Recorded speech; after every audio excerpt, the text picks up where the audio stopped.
This is Thrivenomics, presented by Thrive Mortgage. Well, welcome to the inaugural edition of our podcast. We're very happy that you joined us.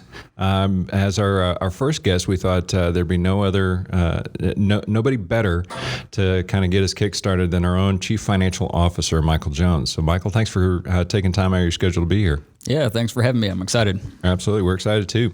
The objective, if you're not familiar with who Thrive Mortgage is, we'll get to that through the course of the podcast and various other episodes. Thrive is also going to be one of the title sponsors of this, so you hear a lot about us either at the top of the podcast or somewhere in the middle or at the end. So we'll take care of that. But just as a small summary of who we are a correspondent lender. We're mortgage bankers, and the reason why that's an important distinction is because it allows us to establish relationships with multiple different investors. So you can kind of think of us as we're kind of like a progressive of the mortgage industry. We can go out and find the best program that's in our clients' best interests at the best rate, and so having all those investor relationships at our disposal is one of the main things that distinguishes us from a lot of other lenders that are out in the mortgage space. So whenever whenever mortgage financing is a hot topic for you, something that you're strongly considering, we would love to visit with you about it and demonstrate firsthand why we're one of the best in the industry at what we do. And in light of that, that's also one of the reasons why we wanted to have Michael on our first podcast. And there were a lot of news stories covered in 2019 related to what was going on with mortgage interest rates, what was happening in the financial markets. It seemed like every time that something happened that was newsworthy and it was accompanied with a tweet from our illustrious leader in the White House, it kind of had it was interesting watching the impacts and watching the fallout. So I guess we'll start there. One of the biggest news items, at least from our perspective in the industry, that we were paying close attention to at the start of 2019 was everybody and their dog, with a few notable exceptions, was coming into 2019 thinking that interest rates were on the rise and it was going to be a steady climb back up. That clearly didn't happen. So I guess my first question to you, Michael, is, now that we have the benefit of hindsight, why did so many people get it so wrong? Yeah. Well, and I mean, I got it wrong myself. So, 2018 and 2019 are two vastly different years. So 2018 had a lot of good data. I mean, the U.S. economy was doing well. The consumer was doing well. Everything was humming along just fine. But what ended up happening is the economy, the Fed wanted to get ahead of any sort of issues, any sort of bubbles, any sort of inflation risk. And so they went ahead and started increasing interest rates more so than what had been done really in the past. And so you had a combination of the stock market heating up, you had home prices increasing, and then you had interest rates on all kinds of goods, including just the Fed funds rate, but then also what we have to quote to consumers as their mortgage rate went up. And that just creates a massive pinch, because all of a sudden a house that you could afford at $300,000 at a certain note rate is now much harder for you to afford and qualify whenever you're at 4.5% on the note rate. So okay. Yeah, that was the big issue. All right. Well, and for those of you listening, you don't trust me when I say you will not need a degree in finance or economics in order to follow along the conversation. Michael has a knack for taking very, very complex topics, especially related to what's going on in the world of finance, and drilling it down to the bare essentials so that even the least educated among us can follow along with what's going on. So let's talk a little bit about let's rewind just a little bit and talk about the correlation between, when you hear Fed funds rate, is there a direct or indirect correlation between the Fed funds rate and a mortgage interest rate? Yeah, I would say it's somewhat indirect. So anytime a consumer hears that, the Fed lowered interest rates, that really is not directly influencing their day-to-day. Really what that's influencing is the banks and the investors that impacts and how they have to react to that higher or lower interest rate. So there is not a direct one-for-one correlation. Okay, so just because an announcement's made, hey, the Fed lowered interest rates by a quarter, that does not immediately translate into, and this is something that as the marketing director for Thrive, that I had to continually prompt our people to make sure that they were educating their referral partners and educating their clients that there was not that direct correlation. Right. And so just because the Fed announces a quarter of a point drop in the interest rate doesn't mean that they're getting a quarter of a point knocked off of their mortgage. Right. That's exactly right. All right. Well, okay. So now we got that squared away. So all that is to say that before you make a decision about anything, make sure that you're talking to an advisor that understands the difference in how mortgage rates are derived. So with that knowledge, what does drive mortgage interest rates? Yeah, the true driver of mortgage interest rates is going to be both the 10-year Treasury and also just mortgage-backed securities. Mm-hmm. So truly the one-to-one there is the mortgage-backed securities, because that's what gets bought and sold in the secondary mortgage market. You know, you're dealing with Fannie Mae at that point, Freddie Mac, Ginnie Mae, those types of guys. But mortgage-backed securities really need some sort of metric or some sort of other asset to tie to, just to give an indication of where those interest rates should be. So if you hear anybody say, hey, you know, we're watching the 10-year, the 10-year's up or down, that's a really good indication as to whether or not your mortgage interest rate is, you know, going to be higher or lower when you go to buy or refi. And how much does it take? How much of a move in the mortgage-backed security market? We also refer to them as MBS. So in the MBS market, how much of a move is necessary to make a substantive change on the end interest rate that the consumer gets? So if somebody qualifies for 3.5 right now, what would it take for it to bump either up to 3.75 or down to 3.25? Right. Great question. There are layers to that, and so somebody much smarter than myself can probably explain it better. Didn't know that person existed. Yeah, well, they're out there for sure. But yeah, there's not an easy way to determine that. Okay, the 10-year went from 1.7% to 1.8%, and so I know there's going to be an exact correlation because conventional loans that are Fannie and Freddie loans, or government loans that are FHA and VA loans, those are going to behave differently depending on the interest rate band and investor appetite risk. And we even saw this over the last couple of years as the Department of VA Veteran Affairs came in and started really changing what you could and couldn't do for refinances on VA loans, because they were churning. Veterans were not getting a good deal by lowering their interest rate an eighth or something like that. I mean, there was always these games that were getting played that were hurting them.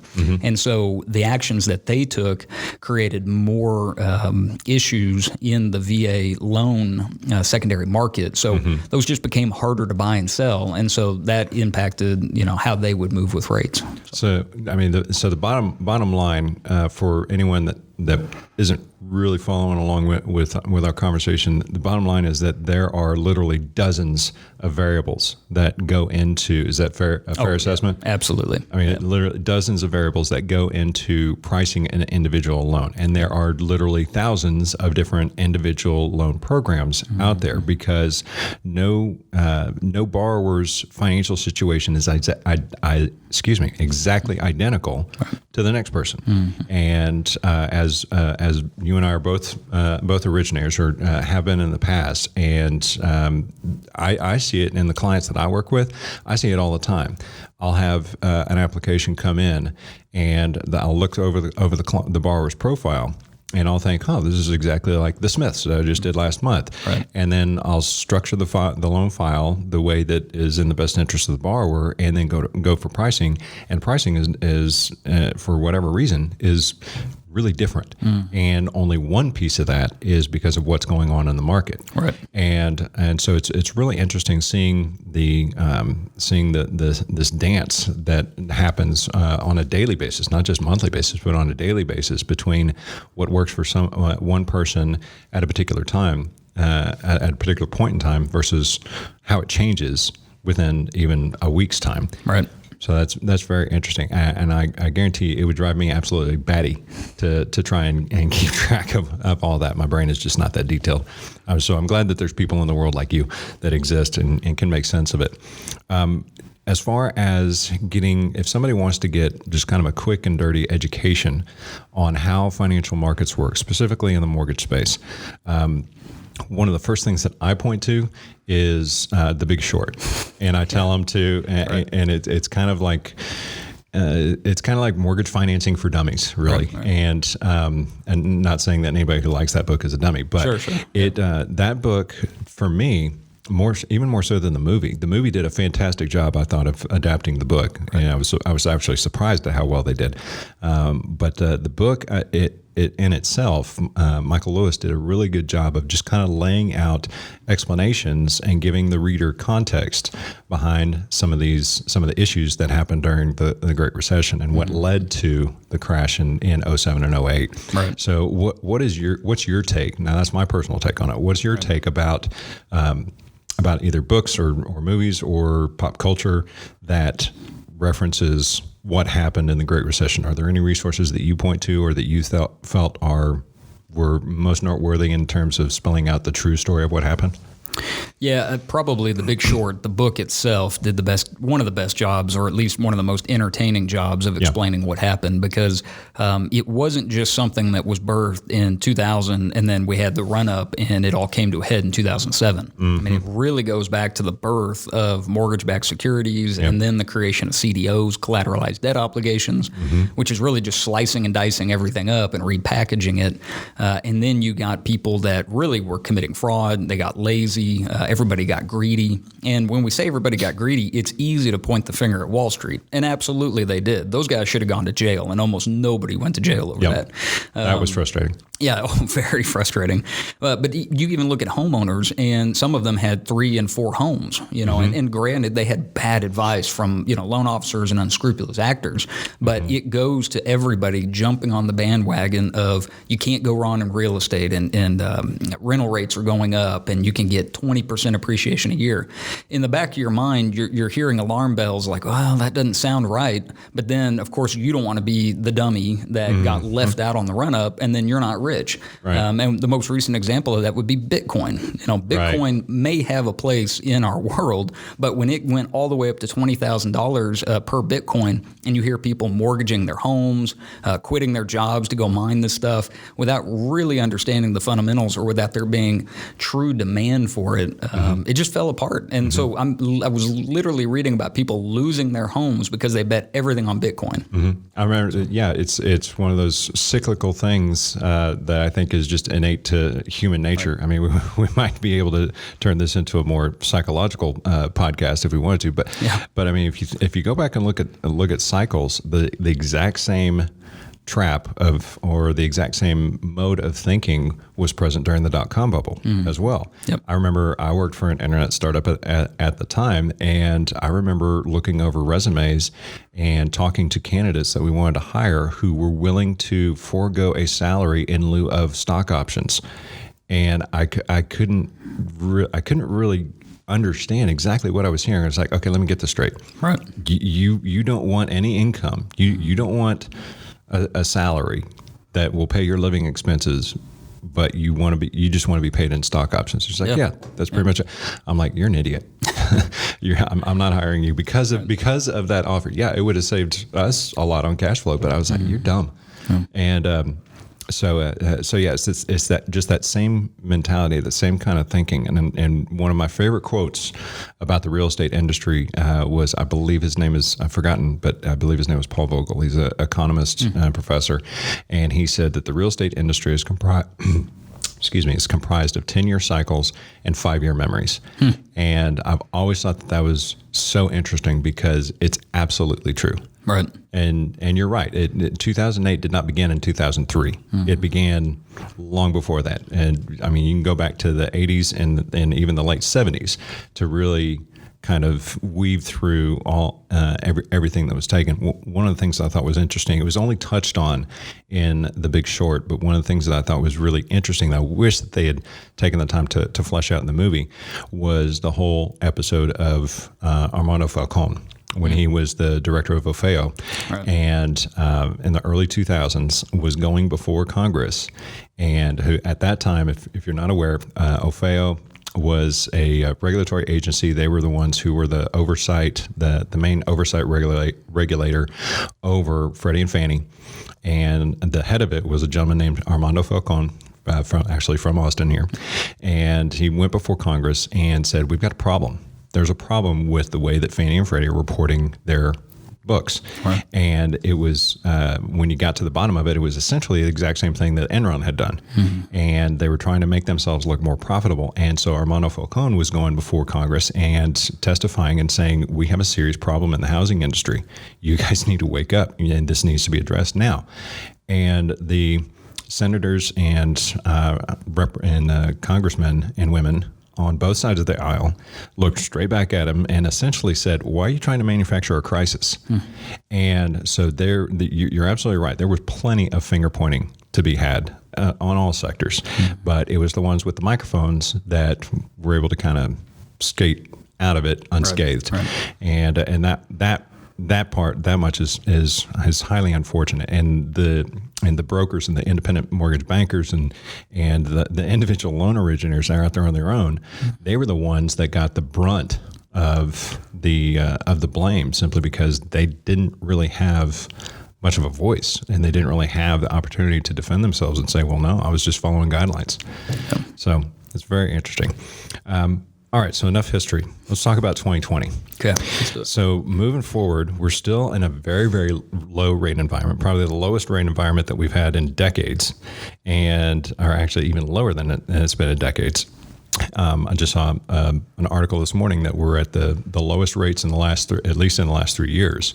So how sustainable is this low rate environment? Are we at a point now where it's just expected by consumers, and therefore the Fed and the powers that be and the ones who determine these rates are just going to keep it this low, even though it may require to be artificially pushed down? Yeah, that's probably one of the hardest questions to answer, just because market forces will dictate whether rates go higher or lower. But one of those market forces is the government, the Federal Reserve, and even though they're separate, they're kind of involved. And so I think if you look at the average American consumer and you look at how the U.S. economy is built right now, the U.S. economy cannot handle high interest rates. And I would say nowhere in the world can really handle high interest rates. And you at this point or at any point? Oh, probably at any point. I think you would have to see a couple of things happen. So I'm convinced that the true inflation rate is nowhere near 2%. And I'm working on some research and evidence to that. But when the Fed talks about, hey, we want to keep the inflation rate of 2% in check, that's kind of a funny metric that the government gets to massage, because long ago they threw out some of the components that made the inflation rate helpful to track, because they needed to make the administration look good. And this is decades ago. Sure. So that's a problem. But the Federal Reserve will play a role, as we saw in 2018, in increasing and decreasing rates. And so they're going to have to play an active role. But one of the problems we've got now is, since the crisis, they unloaded the arsenal. They threw everything they had at it, and we avoided a global financial meltdown. It got bad, but it didn't get nearly as bad as it could have. Right. And so they only have so many tools at their disposal. And so lowering rates is a good one, but at some point, if you continue to print money to solve the problem, which they would have to do, you're going to have truly massive inflation problems. And so we've seen China have this issue. Part of the reason why China's economy can hum along at 5, 6, 7, 8% is because you've got the government there acting as a backstop to purchase vacant buildings, encourage them to build cities where nobody's going to live. Just all kinds of stuff. And so I think it would break the back of the world if we had interest rates that exceeded 3% for any period of time on the 10-year. So I'm talking about the 10-year Treasury. If that goes above 3% for too long, you got problems. Right now it's at what? It's at about 1.8 to 1.8 today. And what is it that and obviously when you're talking the 10-year Treasury, we're talking about the bond market. Right. So what does it take for there to be a substantial move in that bond market? Is it a complete abandonment of stock markets and everybody flooding to the security of bonds, or what is it that would drive that 10-year up into that range that you say would be cataclysmic? Well, we saw it happen last year, right? So in 2018, I say last year, 2018, sure. The 10-year Treasury got up to 3.25, just right around there about November or December. And the pain was felt. Nobody was buying homes. You had home prices that had peaked and were beginning to cool down because nobody could afford it. Sure. And so we have evidence in the very recent past that big problems happen when that that interest rate goes that high. The other issue we've got is everybody's convinced that a recession is tomorrow. I mean, everybody just has it on their mind. I'm afraid to do this action. I'm afraid to go spend. I'm afraid to do this because everybody's convinced with very little evidence that we have a recession around the corner. You look at today's jobs report. Yeah, it was off, I think, 5,000 jobs, but it was still a robust job report. I think we have 3.5% unemployment in the country. And That's nuts. It is nuts. And you look at all the industries that are about to come online. You've got space, you've got health, you've got India and China who have literally 1 billion consumers that aren't even in the global marketplace yet. And those things are coming online as technology is progressing. So I think it is unreasonable to expect that we have a recession in probably the next year. And I think the next recession is not going to be that bad. And so all those factors in check, I think the Federal Reserve has got to keep that interest rate around 2% if they can on the 10-year Treasury, because we have seen what happens when it goes too high. Thinking about recession talks, I remember it seemed like the last 6 months of the year, it almost seemed like there was a report every half hour on the half hour about, oh my God, we're heading for the recession cliff. Right. Whatever that means or whatever that metaphor is. Right. And as you said, it didn't materialize then. And then towards the end of the year, it seemed like that talk when some very smart and intelligent people started speaking up and saying, there's nothing backing that claim. Right. And then it kind of it waned a little bit, and then it almost seemed to pick up again with political news. That and I'm starting to see over the last week, I'm starting to seeing a flurry of more article activity or news reports saying recession is imminent, and it's still like, okay, what changed? Right. Like, did something new come out? Was it the impeachment, the bandwagon that people are trying to jump on, and or anything of that nature? And so it's interesting reading some of the different news articles that are out there or what has been published. What would you say are some of the most reasoned voice, or who I should say, or do you feel are some of the most reasoned voices that follow the financial industry and report on the financial industry in a more even keel manner? Yeah, I can't say I have a great resource for that. I follow CNBC a lot, but I'm not necessarily advocating them as a good source. It's just, kind of a website I can keep track of things on and headlines. Unfortunately, I don't think there's a stellar place for that because everybody is trying to put a spin on it. Maybe NPR, maybe, but I wish I could recommend CNN or Fox News or CNBC or anything, or even the Wall Street Journal for that matter. I mean, they probably are the most unbiased. The Wall Street Journal? Yeah, the Wall Street Journal. But, I mean, we have a hard time nowadays stopping to read a book. And so when you have to read a newspaper that's timely, hey, you better read this today or else the information's not relevant anymore. It can be difficult to digest that, and nobody reads newspapers. So I think the best thing you can do is you can really try to listen to as many sound bites as possible without trying to pay attention to somebody's conclusion on that. So, for example, when somebody reports the payroll numbers, well, the numbers themselves are going to be pretty objective. Hey, there was 145,000 jobs, and the number was 140. So you sit there and say, well, a 5,000 job miss, is that bad? If I think back to what happened last month or last year, and the unemployment rate has continued to come down, and we've seen wage growth, and we've had month-over-month increases, it's pretty easy for you to say, well, okay, 5,000 jobs probably isn't that bad. And over time, you'll begin to form your own internal voice as to what you should and shouldn't pay attention to. Okay. So, one guy that not to put a specific plug for somebody who's not in the room, but one guy that I have actually referred to you is Logan Mostagami, and I hope that I'm pronouncing his last name correctly.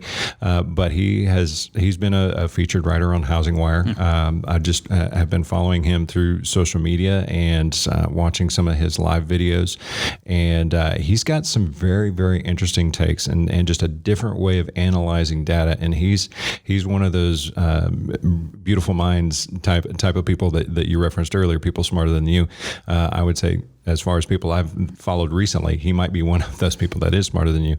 But but he gives a really, really interesting analysis, and he doesn't just focus on the housing industry. He focuses on a lot of different industries, right, and kind of compiles that data together. And his stuff has been very interesting to watch and to follow and especially to follow his conversation threads. But yeah, it's kind of one of those deals where it's a shame that it's gotten to this point, but it's for me. But it's gotten to the point where I just don't even flip on the national news anymore. And there are a very select number of resources that I will follow and that I trust. And I mean, it used to be Fox News; it's not anymore. And just because I've gotten older and I want to say wiser, but there's just certain things that I want to do with my time, and that's not it's not listening to any of those outlets anymore. But as far as the listeners to this podcast, I think it's one of those things where listening to stuff like this and just and going out and actively engaging. If you're really curious about it, go out and actively engage in finding those resources that provide that kind of unbiased reporting and that kind of unbiased analysis of what's actually happening in the financial markets. Educate yourself on what the terms. If you don't know what a term is, pause the podcast, go look it up. You got a phone right there, and Google it and educate yourself on these terms. So I think that might be the best way to try and educate yourself and get a little bit more informative, so that you can make informed decisions and not have to go follow the herd or follow bad advice, and it becomes a little bit easier for you to make good decisions. Right. So coming into 2020. Let's kind of revisit that a little bit. Do you see obviously not asking you to look in your crystal ball, but do you see us maintaining this low rate environment until other unknowns, like until after the election or after what's going on in the Middle East right now? Do you see us maintaining the level of mortgage interest rates at the same level, or do you think that's are we on the verge of seeing something spike one way or the other? Yeah, it's tough to say, again, because there's a lot of different factors. So I'll give you guys a couple of factors that you should watch, because at least it will give you an indication that maybe something is going to happen. The stock market is a really important thing to watch, and it's not so much the stock market is too high for the sake of being too high. I know we're at a decade into this cycle, and the stock market literally broke a record today where it crossed the 29,000 point mark for the Dow Jones Industrial Average, and then it slipped down below that. But what's going to end up happening is the stock market is a bit of a risk-on trade. Nobody really can control the price of Tesla stock or GE or something like that. I mean, of course, like bad things that happen to the company can impact it, or good things. But what's going to happen is if there's a wholesale panic in the stock market unrelated to the economy, people search for, where can I put this money into an asset that's going to be safe and it's going to return something. At least it's not going to actually return negative. And so what's going to happen is you'll see a ton of people pile into 10-year treasuries, and as the demand for a bond goes up, you see the rate on that go down, because you don't have to attract people to buy it. They're just flooding in and buying it. And so that actually may cause rates to go down. Now, again, we talked about how these things are loosely correlated. So a 10-year treasury doesn't always relate to lower mortgage. So there's going to be a floor for mortgage rates. And we've probably found that. We found that in 2016, I think, where you saw the 15-year, you really couldn't find anything lower than 2.75-ish. Same thing on the 30-year. You really couldn't find anything lower than 3.25. Those are probably the long-run rates, because the bond investors for mortgage-backed securities, they have to get a certain level of return. So even if we saw the 10-year treasury go negative, like what we saw in some of these other countries, you're still going to have a floor for mortgage rates. So, I'll put that out there. I think geopolitically for the U.S., it's very likely Trump's going to get elected again, for better or worse, because people know what they've got with him. I mean, he's unpredictable on Twitter, but they've just had the best stock market, real estate market, housing economy, job economy. All of that's going really well. And so why upset the apple cart? Sure. And there's way too much infighting on the Democratic side of things. Yeah. So if he doesn't get elected again, the wheels are coming off, meaning rates are going to plummet because, again, uncertainty. People are expecting he's going to get elected.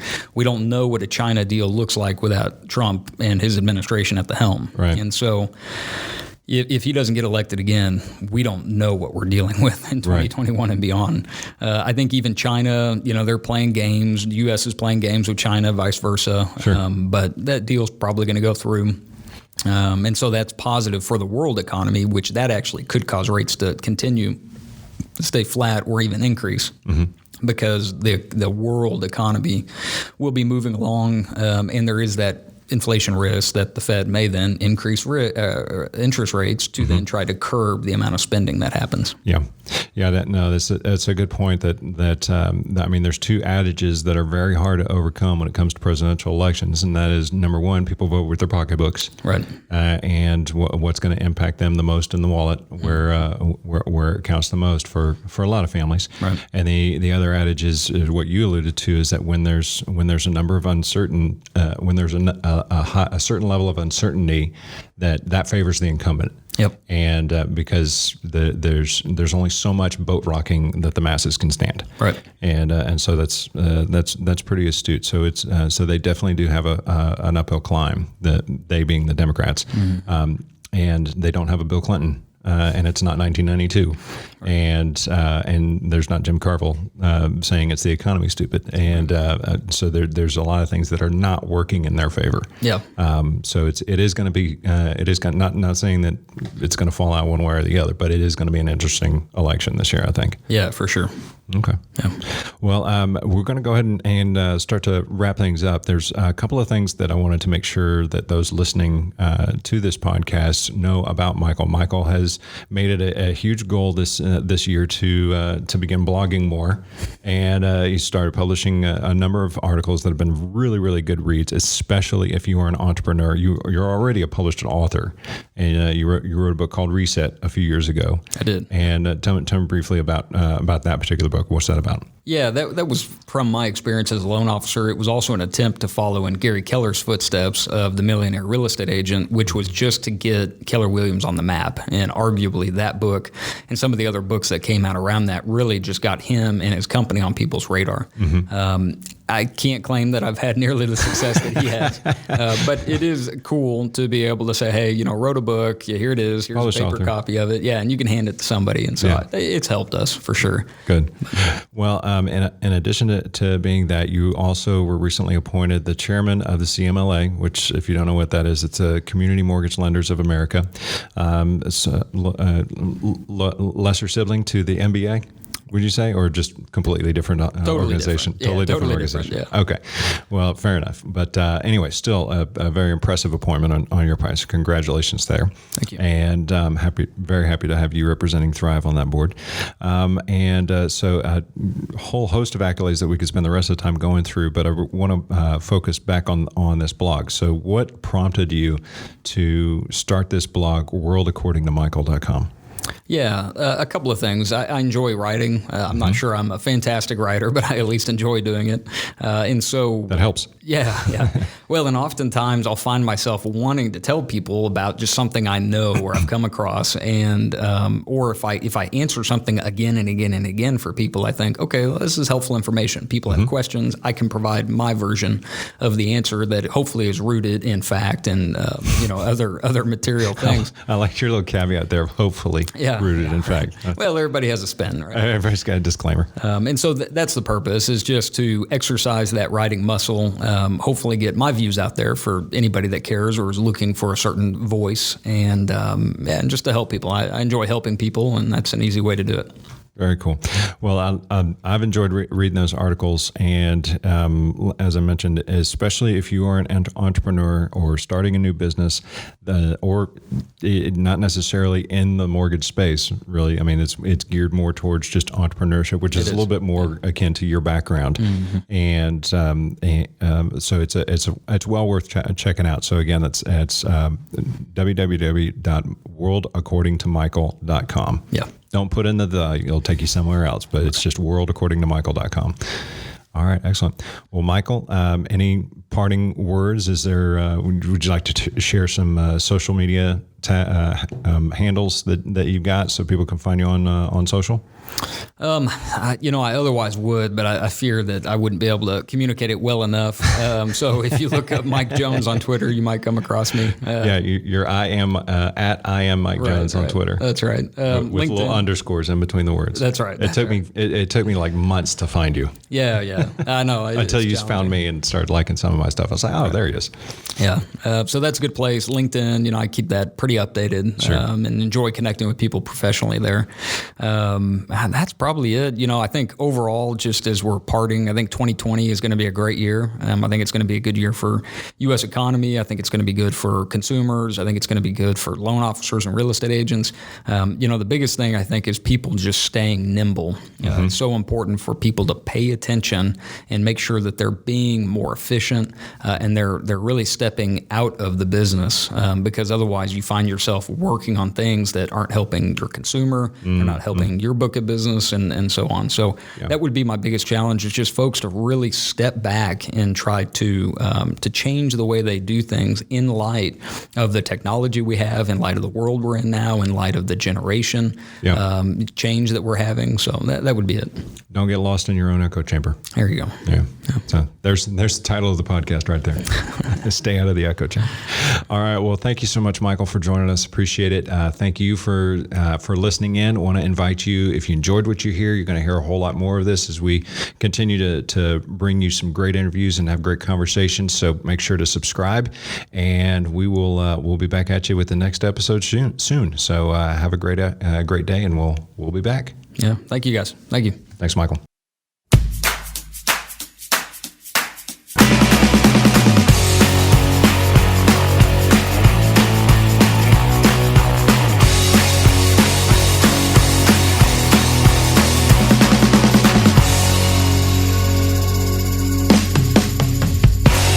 This is Thrivenomics. The title sponsor of this show is Thrive Mortgage. Licensed in over 35 states across the U.S., Thrive Mortgage employs the best professionals equipped with leading technology and the most efficient process to deliver a legendary lending experience.